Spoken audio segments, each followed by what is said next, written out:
Hello friends, ഇന്ന് ഞങ്ങൾ ഒരുങ്ങിക്കെട്ടി എങ്ങോട്ടാണ് പോകുന്നതെന്ന് അറിയണ്ടേ? ഞങ്ങളൊരു മൊബൈൽ ഷോപ്പിലോട്ട് പോകാനായിട്ട് റെഡിയായി നിൽക്കുവാണ് കേട്ടോ. അപ്പോൾ 2-3 ദിവസമായിട്ട് എൻ്റെ ഫോണിൽ റേഞ്ച് കംപ്ലൈൻ്റ് ആണ്, എന്താണെന്നറിയില്ല. നോ സർവീസ് എന്നാണ് കാണിക്കുന്നത്. അപ്പം ഇടയ്ക്ക് വരുന്നുണ്ട്, പിന്നെ ബാക്കി സമയങ്ങളിലെല്ലാം നോ സർവീസാണ് കാണിക്കുന്നത്. എന്താണെന്ന് അറിയാൻ വയ്യ. സിം ഊരിയിട്ടൊക്കെ ഇട്ട് നോക്കിയിട്ടും മാറ്റമൊന്നുമില്ല. അപ്പോൾ ഇനി സിമ്മിൻ്റെ കുഴപ്പമാണോ ഇനി ഫോണിൻ്റെ കുഴപ്പമാണോ എന്ന് അറിയാനും നമുക്ക് എന്തായാലും ഒന്ന് ഒരു ഷോപ്പിലോട്ട് കൊണ്ട് കാണിക്കാമെന്ന് വിചാരിച്ചു. കാരണം അത്യാവശ്യ ഘട്ടങ്ങളിൽ നമ്മൾ ഉപയോഗിച്ചുകൊണ്ടിരിക്കുമ്പോഴായിരിക്കും ഫോണിൻ്റെ സിമ്മ് പോകുന്നത് ഗൈസ്. അപ്പോൾ എനിക്ക് പണി കിട്ടും. അങ്ങനെ എന്തായാലും അതൊന്നും കൊണ്ട് കാണിച്ച് റെഡിയാക്കാമെന്ന് വിചാരിച്ചു. പിന്നെ കുറച്ച് സാധനങ്ങൾ വാങ്ങിക്കാനുണ്ട്. അങ്ങനെ ഞങ്ങൾ ഓട്ടോയിലാണ് കേട്ടോ പോകുന്നത്. ഞാനും മോളുമാണ് പോകുന്നത്. അങ്ങനെ ഞങ്ങൾ ഓട്ടോയിൽ കയറി കാറ്റടി ഉണ്ടപ്പോഴേ അവളങ്ങ് ഉറങ്ങി.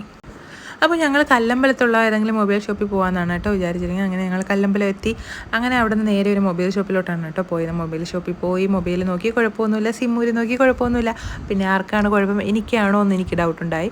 പിന്നെ അവിടെ നിന്ന് ഞാനൊരു ഫോൺ കേസ് കൂടെ വാങ്ങിച്ചിട്ടുണ്ടായിരുന്നു കേട്ടോ. കാരണം എൻ്റെ ഫോൺ കേസ് പൊട്ടി തകർന്നു പോയി ഗൈസ്. അത് കഴിഞ്ഞിട്ട് നേരെ ഒരു കടയിൽ പോയി കുറച്ച് പഴമൊക്കെ വാങ്ങിച്ചു. പിന്നെ അത് കഴിഞ്ഞ് അങ്ങാടി കടയിലോട്ടാണ് കേട്ടോ പോയത്. അവിടെ നിന്ന് ഉമ്മാക്ക് കുറച്ച് സാധനങ്ങളുടെ ലിസ്റ്റ് വന്നിട്ടുണ്ടായിരുന്നു, അത് വാങ്ങിച്ചു.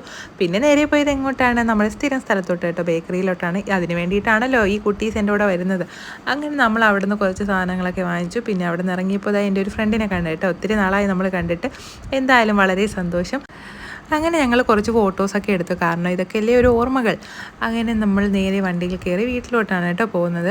അപ്പോൾ ഞാൻ ഷവർമ്മ വാങ്ങിച്ചിട്ടുണ്ടായിരുന്നു. അവൾ അത് കഴിക്കാനുള്ള ആകാംക്ഷയിലാണ് കേട്ടോ വണ്ടിയിലിരിക്കുന്നത്. അതിൻ്റെ കവറും തൂക്കി പിടിച്ച് ഇങ്ങനെ ഇരിക്കുവാണ് വെയിറ്റ് ചെയ്ത് വീടെത്താനായിട്ട്.